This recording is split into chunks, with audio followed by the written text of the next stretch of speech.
Assalamualaikum warahmatullahi wabarakatuh. Nama saya Muhammad Alfian Ferdianto. Pada kesempatan kali ini, saya akan mereview paper yang berjudul Designing a Sustainable Humanitarian Relief Logistics Model in Pre- and Post-Disaster Management yang dilakukan oleh Abdin Bustani, Faribur Jolai, Ali Bozorgi Amiri. Penelitian yang ada pada paper ini mengambil studi kasus yang berlokasi di Teheran, Iran. Oke, langsung kita ke pembahasan. Yang pertama, gambar umum paper. Latar belakang adanya penelitian pada paper ini yaitu terjadi peningkatan yang cukup signifikan terhadap biaya lingkungan, sosial, dan ekonomi akibat bencana. Pertimbangan terhadap masalah ekonomi, sosial, dan lingkungan sangat diperlukan untuk mengurangi dampak negatif bencana. Salah satu yang sangat penting ketika terjadi bencana yaitu adalah rantai pasokan humanitarian. Nah, rantai pasokan humanitar ini harus dipastikan memenuhi standar hidup atau layak dari mulai makanan, pakaian, perumahan, perawatan medis, dan layanan sosial. Nah, dalam paper ini dijelaskan juga terdapat 3 dimensi penting yaitu dalam rantai pasokan humanitarian. Yang pertama, ada dimensi sosial. Dimensi sosial adalah merencanakan aliran dan penyimpanan barang di seluruh rantai pasokan untuk orang-orang yang terkena dampak. Lalu yang kedua, ada dimensi ekonomi.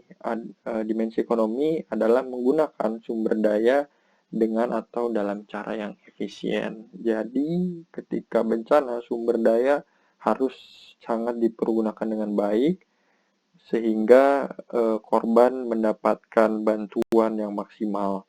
Lalu yang ketiga, dimensi lingkungan, yaitu adalah mengurangi dampak terhadap lingkungan dari operasi humaniter yang dilakukan. Nah, dalam paper ini dijelaskan ketika bencana terjadi itu banyak sekali pencemaran lingkungan yang terjadi dari mulai kendaraan yang membawa bantuan ataupun barang-barang yang sudah dipakai selama di pengungsian atau ingin diberikan kepada korban itu juga jika sudah dipakai dan tidak dipakai itu menjadi limbah. Next. Studi pada paper ini bertujuan untuk memenuhi kebutuhan model kuantitatif guna mendukung dan mempromosikan keberlanjutan operasi bantuan kemanusiaan. Jadi dalam paper ini ada 3 poin penting yang ingin dilakukan oleh peneliti.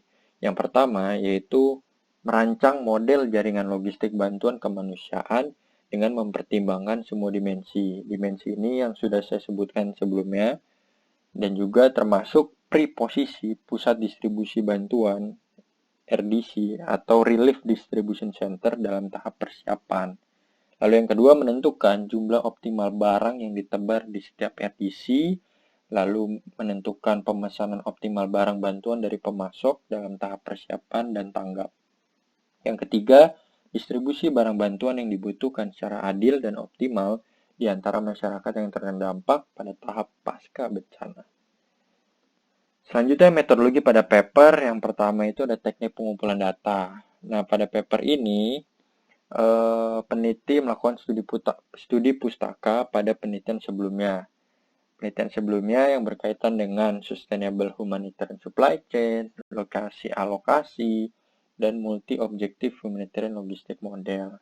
Nah, ini ada 3 penelitian terdahulu yang dilakukan oleh Dubi Gunasekaran pada tahun 2016, Hafisto dan Kovacs pada tahun 2014, Kunz and Gold pada tahun 2017. Nah, ketiga penelitian yang dilakukan ini, mereka melakukan penelitian terhadap Sustainability and Humanitarian Supply Chain atau disingkat dengan HSC.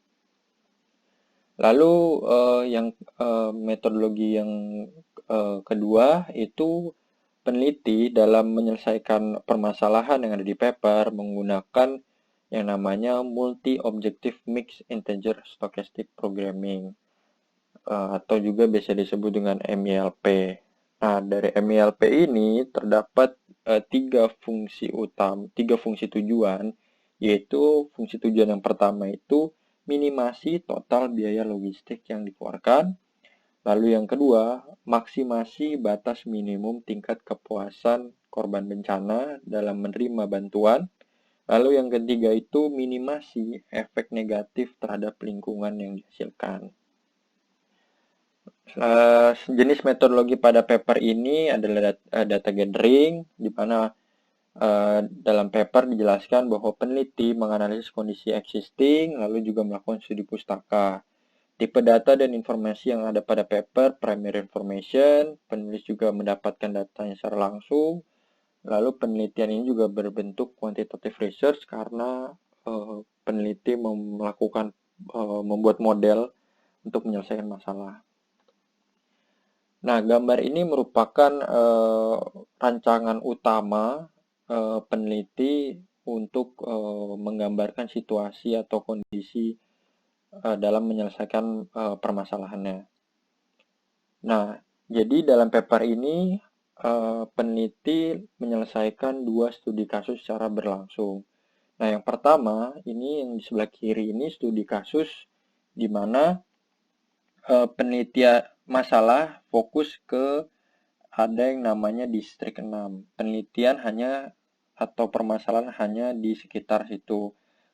Di situ terdapat TS. TS itu adalah temporary shelter atau tempat pengungsian sementara, lalu di situ juga ada yang namanya RDC, yaitu Relief Distribution Center.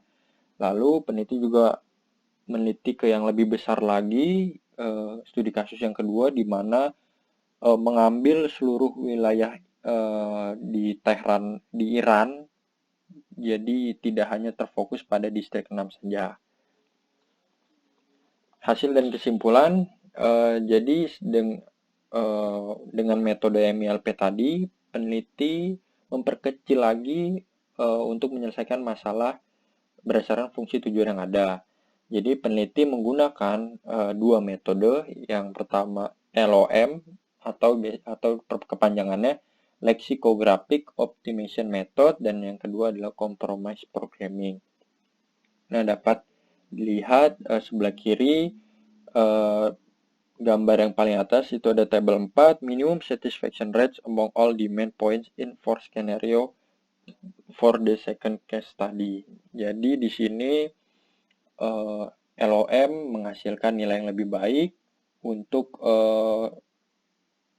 minimum satisfaction rate atau fungsi tujuan yang kedua. Lalu pada tabel 5 ini merupakan fungsi tujuan ketiga, yaitu terhadap dimensi lingkungan. Jadi di sini bisa dilihat melakukan 2 tes. Di situ ada the ratio of supplying eco-friendly relief item sama the ratio of supplying non-eco-friendly relief item. Nah, kedua metode berhasil meningkatkan ratio of supplying eco-friendly. Jadi barang-barang yang eco-friendly itu berhasil ditingkatkan lebih banyak. Nah, yang ketiga itu the objective function value. Jadi di sini dianalisis terhadap 3 fungsi tujuan dan dibandingkan antara metode CP dan LOM. Nah, kesimpulannya adalah Lexicographic Optimization Method atau LOM menghasilkan solusi yang lebih baik daripada Compromise Programming atau COM dalam dalam hal tingkat kepuasan, yaitu pada fungsi tujuan yang kedua dan juga distribusi barang bantuan yang adil.